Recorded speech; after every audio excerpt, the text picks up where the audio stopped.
When teaching a hip bridge, it's important to give our students as much feedback as possible. So when we're lifting our hips, and I've talked about this in other tutorial videos on bridging, and there's so many different variations. It's important to get the foundational concept of where the pelvis travels when you're doing a bridge. So today's tutorial, I'm going to use both the sticky ball and the foam roller.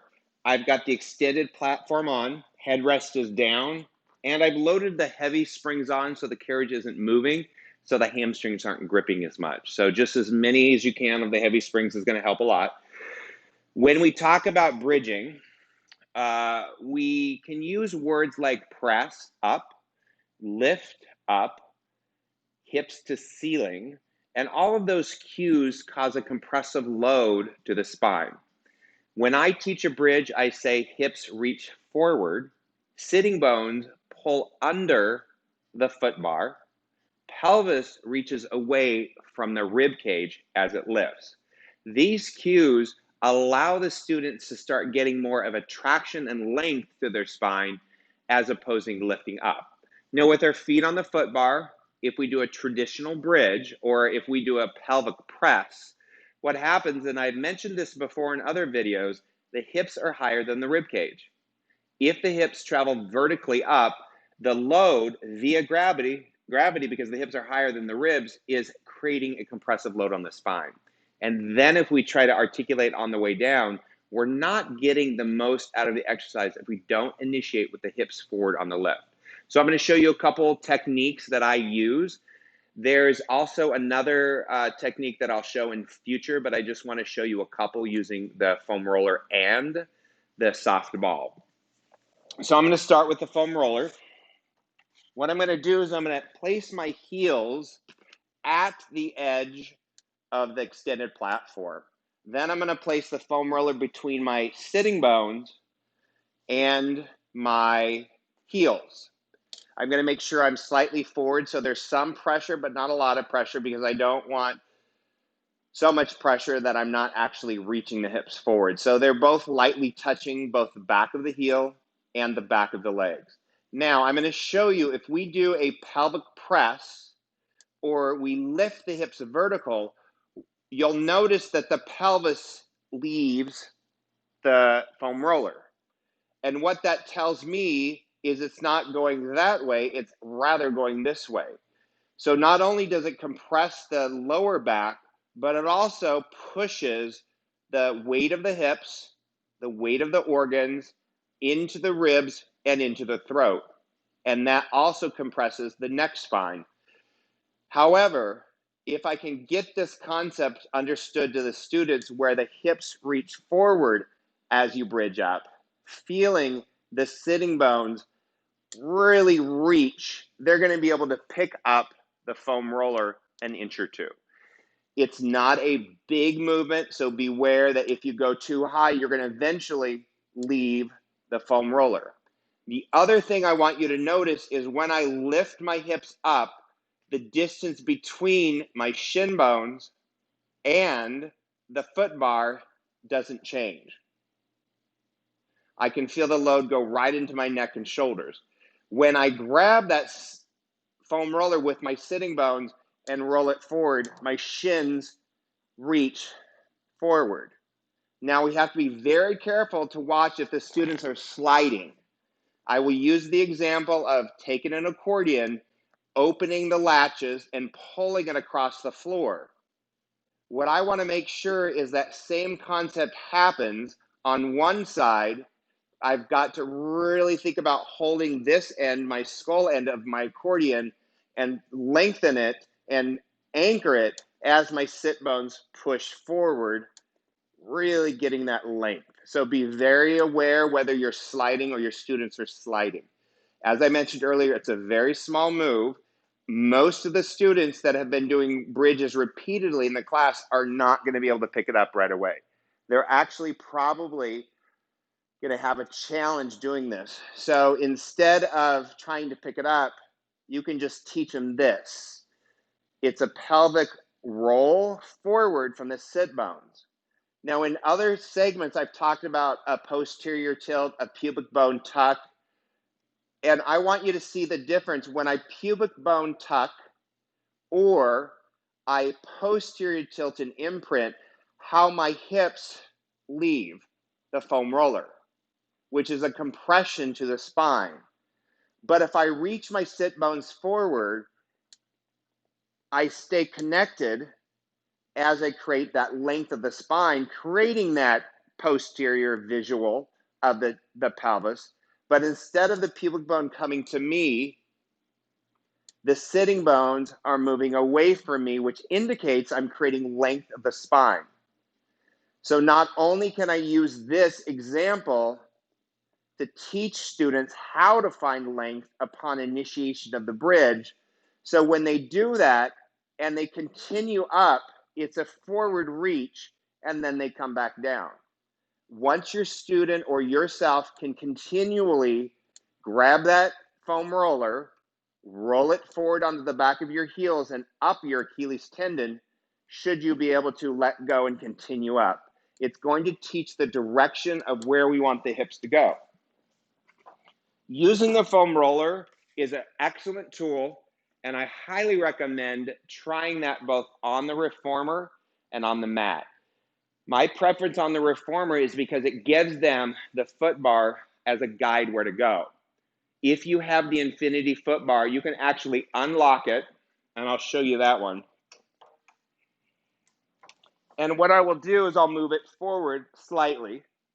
You got to make sure the tracks are clean, otherwise it won't smoothly move.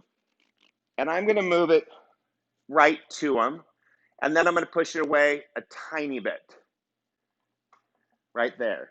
And then I'm going to just make sure that I feel that I'm pushing it forward. Obviously, I need to clean my tracks. I'm going to move it again, move it again, move it again, move it again, and right about there, I'm getting really good length. I'm still moving forward. I'm going to move it again. So if you have, I'm going to move it again, the infinity foot bar, it's a wonderful way to give a guide of to your students where to move from. I'm still moving it forward. Right about here is about where I could go a little bit more. I'm starting to feel a good stretch in my back. There we go. So once I get it set to my max, my goal is every time I bridge, think about that foam roller rolling up my heels as my shins reach forward. Now, if you don't have the infinity foot bar to do that, you can put like your hand in front of it, or give them maybe a yoga block in front of it until you find a way to get them to understand it's the shins reaching forward. And I will use that childhood rhyme. The shin bone's connected to the knee bone's connected to the thigh bone's connected to the hip bone is connected to the spine. So if we truly lead with our shin bones, pulling the thigh bone forward, pulling the pelvis forward, we're going to get a traction. Now, when I do single leg, I'm going to put the ball between one heel at the edge and the other heel on, and I'm going to do the same thing. And as you can see in this position, I can lift up and get all the way forward. So not only am I preventing the pelvis from going towards my jaw, but I'm also feeling that reach forward of the sit bone. I'll show you the other side. It really gets me to understand, not only am I rolling that ball forward, at the same time I feel my quad tendon, my hip flexor, all stretch. So as I lengthen forward, the distance between this finger and this finger, which is my hip flexors, I'm getting length. When I simply lift up vertically, that isn't really changing. It's being stretched, but it's not being lengthened, if that makes any sense. So when I've done this a few times, I'm going to take them up to the foot bar, and I'm going to tell them, imagine they've got this ball back there. You can put the ball back there, or you can just tell them to imagine. You can get, if you have 2 balls, you can do that too. And you can see the difference when I reach my sitting bones forward as I bridge versus if I simply lift up. Sorry, carriage open. There, we're ready to go. So play around with those different variations. When you get to the point of doing a single leg bridge, which is a little bit more advanced, trying not to drop the ball. So I'm going to put it right back at the calf. By having that ball back there, it teaches us to keep that connection as the shin reaches forward, as opposed to simply lifting up and losing the ball. So have fun trying those. And if you find yourself unable to pick up the foam roller in the beginning and you have 2 sticky balls relatively the same size, you can try that too. One last thing with the 2 sticky balls, you're not only able to do the initiation, but you can do some pelvic rotation, which feels amazing, and just see if you can do that without dropping the 2 balls. I'll do some more bridge tutorials. Make sure you watch all of them if you have the opportunity, because there's a lot you can do, and it's important to set up this movement pattern with your students and yourself to make sure you understand how the pelvis is traveling forward to get the length. Now, the descending phase, the lowering phase, the articulation phase. If we do all that work to reach our hips forward, to reach our shins forward on the up, we want to make sure that we don't lose that on the way down. So if I've got a tug of war, right, and that spine is the tug of war, hips and shins are one side, head is the other side. If I bridge all the way up with all that wonderful pressure, tractioning and lengthening my spine, and if I were just to simply cut the strings on my shins, my whole body is going to go right back down into that traction, and you'll lose it. So when you're all the way up in a bridge and you've reached everything forward, don't let it come in. See how when I'm lowering, I've let it come back? Keep reaching it forward. Watch the difference between, I'll get my arms out of the way, watch the difference between having that wonderful length and letting it drop, and having that wonderful length and maintaining it to get that stretch and to get that traction of the spine as you roll down. I will sometimes, and I've done it in my workshops, where I'll stand in front of the student and I'll put a box on the floor, or I'll just stand here with my hands behind their calves. And I'll give them that little guidance forward with the shins. So my hands are behind the calves and I'm tractioning. And I ask them, what would happen if I was holding you up and I simply let go? Everything would go right back in. So that's what I want you to understand, is when you're pulling that tug of war up, don't let go on the down phase. Increase it as much as possible to get that stretch when you're articulating.